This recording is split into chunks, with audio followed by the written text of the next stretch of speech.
Thank you, Mr. Thank you so much for your leadership in bringing this roundtable together.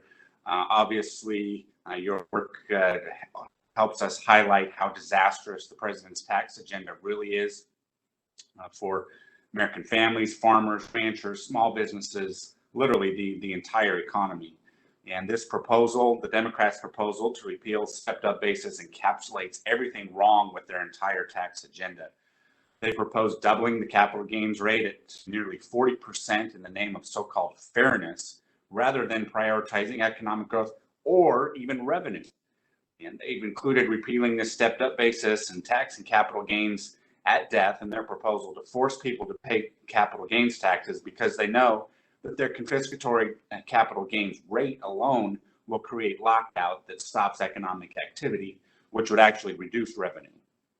Economic studies have shown that even after proposed exemptions, more than 95% of farms and ranches would be hit with the average tax bill in excess of $1 million, and that we would see 800,000 job losses in the first decade because of this proposal all by itself.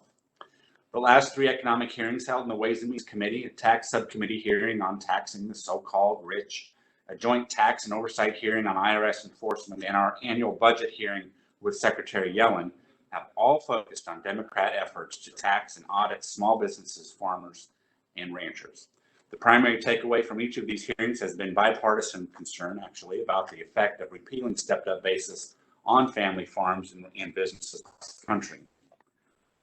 If you have held a farm or ranch for just one generation, the appreciation in land value during that time will ensure your kids will pay this tax. If you have a small business and own the building that you work out of, there's a strong likelihood your children will pay this tax.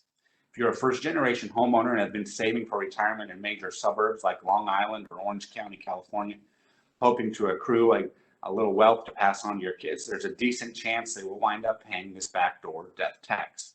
Today, we will hear from a Nebraska farmer about the direct impact repealing stepped-up basis would have on his family farm.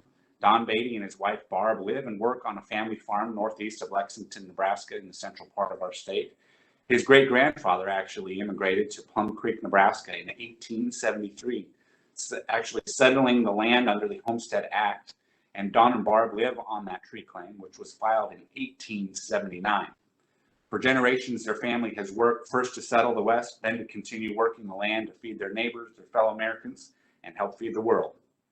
Don is here today to tell us how repealing stepped-up basis would threaten that dream for future generations of his family. I really thank all of our panelists, and Mr. Brady, I yield back. Thank you.